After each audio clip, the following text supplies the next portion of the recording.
السلام علیکم ورحمۃ اللہ وبرکاتہ۔ امید کے جملہ احباب بخیر ہوں گے۔ محترم حضرات، کافی وقت سے کسی بھی مسئلے کو لے کر آپ حضرات سے کوئی گفتگو نہیں کی گئی، لہذا ایک بہت لمبے وقت کے بعد میں پھر سے یہ سلسلہ شروع کیا جاتا ہے، اور کچھ مسائل اور کچھ ضروری باتیں جن کا پہنچانا آپ تک ضروری ہوگا، انشاءاللہ تعالیٰ وہ پہنچانے کی کوشش کریں گے، اور جن مسائل پر روشنی ڈالنے کی ضرورت پڑے گی انشاءاللہ تعالیٰ ان مسائل پر روشنی بھی ڈالی جائے گی۔ تو کوشش رہے گی کہ جس وقت جیسی ضرورت پڑے گی انشاءاللہ تعالیٰ آپ کے روبرو اس کو بیان کیا جائے گا۔ مگر آج ہم جس ٹاپک کو لے کر کے حاضر ہیں وہ بہت خاص ہے۔ آپ سب کو پتا ہے کہ 11ویں شریف کا مقدس مہینہ چل رہا ہے، شروع ہو چکا ہے، اور اس مبارک مہینے میں تمام اہل سنت والجماعت سرکار غوث پاک رضی اللہ تعالی عنہ کے ذکر کی محفل آپ کے نام سے لنگر وغیرہ کرتے ہیں، اور نیاز وغیرہ کرتے ہیں، قرآن خوانی وغیرہ کرائی جاتی ہیں۔ بہرحال بہت ساری چیزیں لوگ اپناتے ہیں، ان کو کرتے ہیں، اور یہ سب اللہ رب العزت کی رضا کے لیے اور سرکار غوث پاک رضی اللہ تعالی عنہ کے نام سے کرتے ہیں، کہ نام ان کا ہوتا ہے مگر یہ سب رضا الہی کے لیے ہوتا ہے۔ تو بہرحال اس ٹاپک پر مجھے چند باتیں تمام مسلمانوں سے کرنی ہے کہ مسلمانوں کے اندر جو چیز رائج ہے اور جو چیزیں چل رہی ہیں عام طور پر، کئی خرافات ایسی ہیں کہ جن خرافات سے تمام مسلمانوں کو بچنا چاہیے، اور جو خرافات ہیں اور جو کرتے ہیں ان کے خرافات کرنے کی وجہ سے کچھ صحیح مسلمان بدنام ہوتے ہیں۔ تو مجھے آج ان چیزوں کو بتانا ہے کہ ایک مسلمان اس 11ویں شریف کے مبارک مہینے میں سرکار غوث پاک رضی اللہ تعالیٰ عنہ کے نام سے جو کرتا ہے تو اس کو کیا کرنا ہے اور کیا نہیں کرنا ہے۔ یہ چند باتیں آپ کے روبرو پیش کرنی ہے۔ آپ تمامی حضرات سے گزارش ہے کہ آخر تک ہمارے ساتھ جڑے، گزارش ہے کہ بنے رہیں۔ تو سب سے پہلے تو سرکار غوث پاک رضی اللہ تعالیٰ عنہ کے تعلق سے کچھ باتیں سن لیجئے کہ سرکار غوث پاک رضی اللہ تعالیٰ عنہ پیران پیر روشن ضمیر سرکار شیخ عبد القادر جیلانی رضی اللہ تعالیٰ عنہ،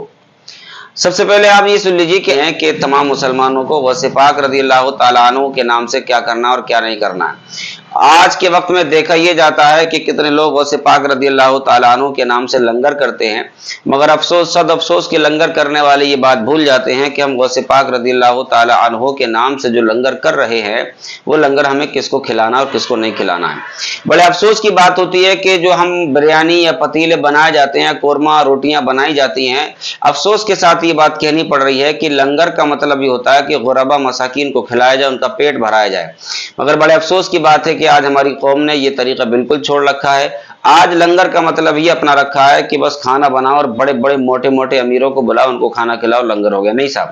ایک بات آپ کان کھول کر کے سن لیجیے، اگر آپ اللہ کی رضا کے لیے اور غوث پاک رضی اللہ تعالیٰ عنہ کو شامل کر کے اس میں لنگر کر رہے ہیں تو ہمیشہ یاد رکھیں لنگر کا مطلب ہوتا ہے غربا،